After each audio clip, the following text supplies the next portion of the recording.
The Oracle ASMR.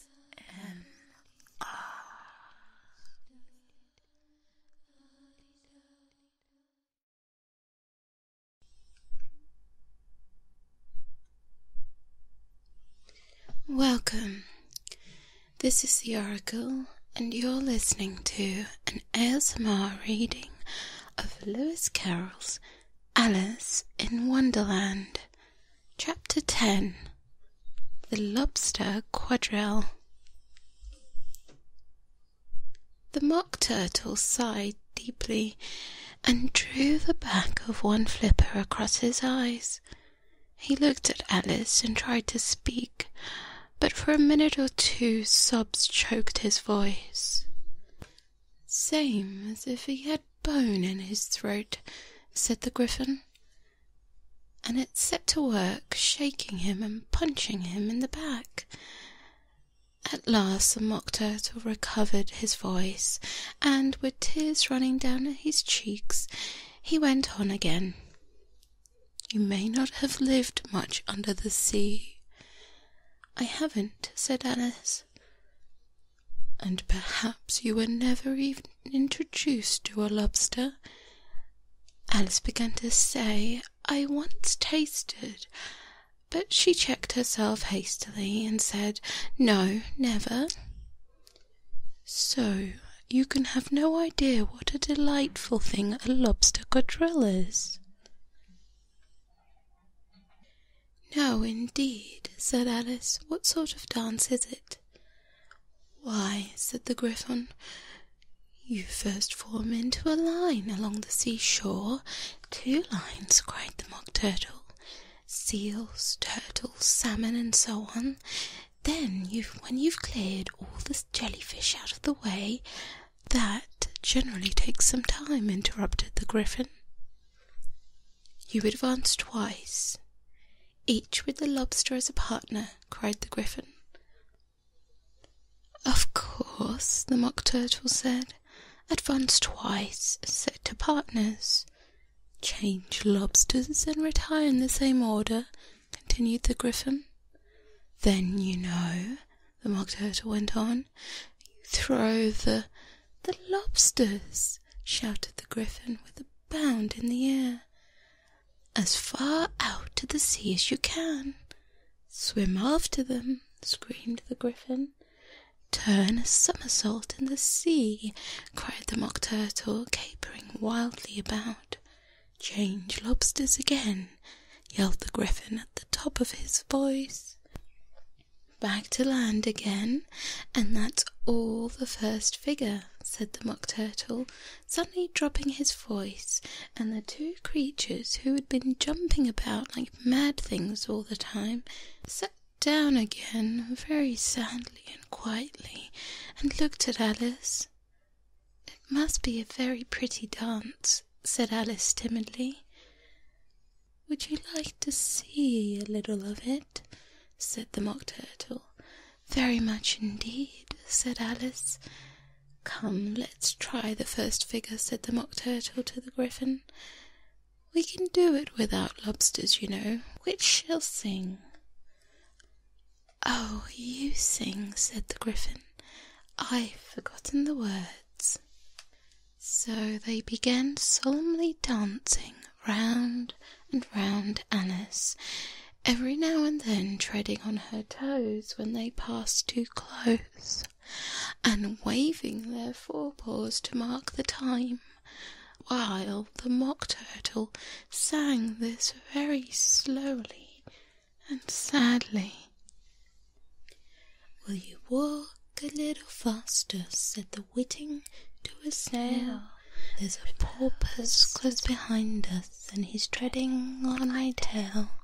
See how eagerly the lobsters and the turtles all advance. They are waiting on the shingle. Will you come and join the dance? Will you? Won't you? Will you? Won't you? Will you join the dance? Will you? Won't you? Will you? Won't you? Won't you join the dance. You can really have no notion how delightful it will be when they come and take us up and throw us with the lobsters out to sea. But the snail replied, too far, and gave a look as 𝗠𝗘𝗗𝗧 said he thanked the witin kindly, but he would not join the dance, would not, could not, would not, could not, would not join the dance, would not, could not, would not, could not, could not join the dance. What matters it how far we go? His scaly friend replied, there is another shore, you know, upon the other side. The further off England, the nearer is to France. Then turn not pale, beloved snail, but come and join the dance. Will you, won't you, will you, won't you, will you join the dance? Will you, won't you, will you, won't you join the dance? Thank you. It's a very interesting dance to watch, said Alice, feeling very glad it was over at last. And I do so like that curious song about the whiting. Oh, as to the whiting, said the Mock Turtle, you've seen them before, of course. Yes, said Alice, I've often seen them at She checked herself hastily. I don't know where Din may be, said the Mock Turtle, but if you've seen them so often, of course you know what they're like. I believe so, Alice replied thoughtfully. They have their tails in their mouths, and they're all over crumbs. You're wrong about the crumbs, said the Mock Turtle. Crumbs would all wash off in the sea. But they have their tails in their mouth, and the reason is... Here the Mock Turtle yawned and shut his eyes. Tell her about the reason and all that, he said to the Griffin. The reason is, said the Griffin, that they would go with the lobsters to dance, so they got thrown out to sea. So they had to fall a long way, so they got their tails fast in their mouths, so they couldn't get them out again, that's all. Thank you, said Alice. It's very interesting. I never knew so much about whiting before. I can tell you more than that, if you like, said the Griffin. Do you know why it's called a whiting? I never thought about it, said Alice. Why? It does the boots and the shoes, the Griffin replied very solemnly. Alice was thoughtfully puzzled. Does the boots and the shoes? She repeated in a wondering tone. Why, what are your shoes done with? Said the Griffin. I mean, what makes them so shiny? Alice looked down at them and considered a little before she gave her answer. They're done with blacking, I believe. Boots and shoes under the sea, the Griffin went on in a deep voice, are done with a whiting, now you know. And what are they made of? Alice asked in a tone of great curiosity. Soles and eels, of course, the Griffin replied rather impatiently. Any shrimp could have told you that. If I'd have been the Whiting, said Alice, whose thoughts were still running on the song, I'd have said to the paupers, keep back, please, we don't want you with us. They were obliged to have him with them, the Mock Turtle said. No wise fish would go anywhere without a porpoise. Wouldn't it really? Said Alice in a tone of great surprise. Of course not, said the Mock Turtle. Why, if a fish came to me and told me he was going on a journey, I should say, with what purpose? Don't you mean purpose? Alice said. I mean what I say, the Mock Turtle replied in an offended tone, and the Gryphon added, Come, let's hear some of your adventures. I can tell you my adventures beginning from this morning, said Alice a little timidly, but it's no use going back to yesterday because I was a different person then. Explain all that, said the Mock Turtle. No, the adventures first, said the Gryphon in an impatient tone. Explanations take such dreadful time. So Alice began telling them her adventures from the time when she first saw the White Rabbit. She was a little nervous about it at first. The two creatures got so close to her, one on each side, and opened their eyes and mouths so very wide. But she gained the courage as she went on. Her listeners were perfectly quiet till she got to the part about her repeating, You are old, Father William, to the caterpillar, and the words all coming different. And then the Mock Turtle drew a long breath and said, That's very curious. It's all about as curious as can be, said the Gryphon.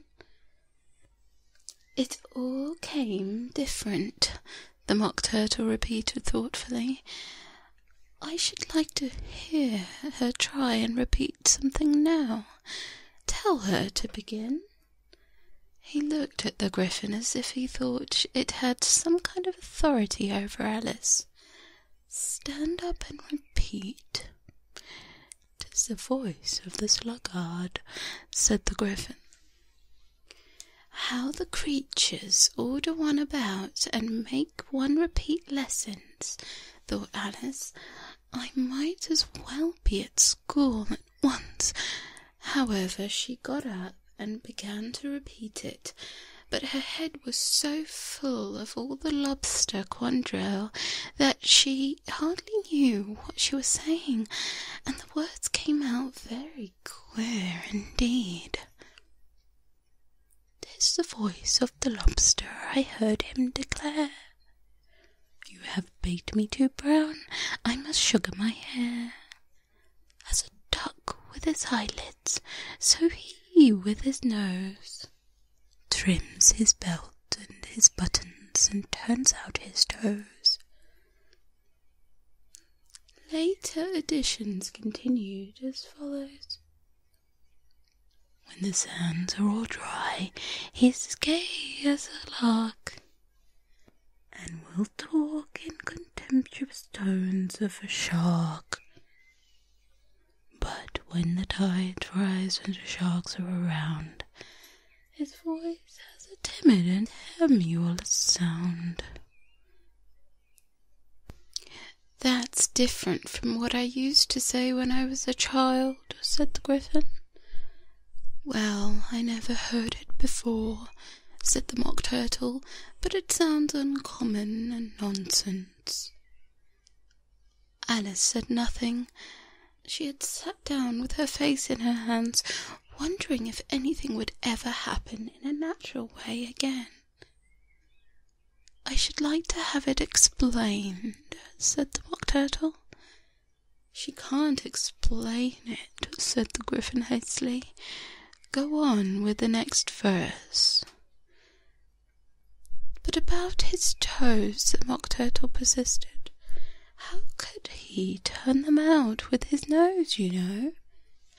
It's the first position in dancing, Alice said, but was dreadfully puzzled by the whole thing and longed to change the subject. Go on with the next verse, the Gryphon replied impatiently. It begins, I passed by the garden. Alice did not dare to disobey, though she felt sure it would all come wrong, and she went on in a trembling voice. I passed by the garden and marked with one eye how the owl and the panther were sharing a pie. The panther took pie crust and gravy and meat, while the owl had the dish as it shares of the treat. When the pie was all finished, the owl, as a boon, was kindly permitted to pocket the spoon. When the panther received the knife and the fork with a growl, and concluded the banquet. What is the use of repeating all that stuff? The Mock Turtle interrupted. If you don't explain it as you go on, it's by far the most confusing thing I've ever heard. Yes, I think you'd better leave off, said the Gryphon, and Alice was only too glad to do so. Should we try another figure of the lobster quadrille? The Gryphon went on. Oh, I would like the Mock Turtle to sing you a song. Oh, a song, please, if the Mock Turtle would be so kind, Alice replied, so eagerly that the Gryphon said in a rather offended tone, No accounting for tastes. Sing her turtle soup, will you, old fellow? The Mock Turtle sighed deeply and began, in a voice sometimes choked with sobs, to sing this. Beautiful soup, so rich, so green, waiting in a hot tureen. Who for such dainties would not stoop? Soup for the evening, beautiful soup. Soup for the evening, beautiful soup. Beautiful soup, beautiful soup. Soup of the evening, beautiful soup. Beautiful soup, beautiful soup. Who cares for fish, game, or other dish? Who would not give less for 2 pennies worth only for beautiful soup? Pennyworth only of beautiful soup. Beautiful soup, beautiful soup. Soup of the evening, beautiful, beautiful soup. Chorus again, cried the Gryphon, and the Mock Turtle had just begun to repeat it when a cry of "The trial's beginning" was heard in the distance. Come on, cried the Gryphon, and taking Alice by hand, it hurried off without waiting for the end of the song. What trial is it? Alice panted as she ran. But the griffin only answered, "Come on," and ran faster, while more and more faintly came, carried on the breeze that followed them, the melancholy words, "Soup of the evening, beautiful, beautiful soup." And that concludes chapter 10 of Alice in Wonderland. We have 2 more chapters left, so make sure you're subscribed and let me know what you think in the comments. Thanks so much.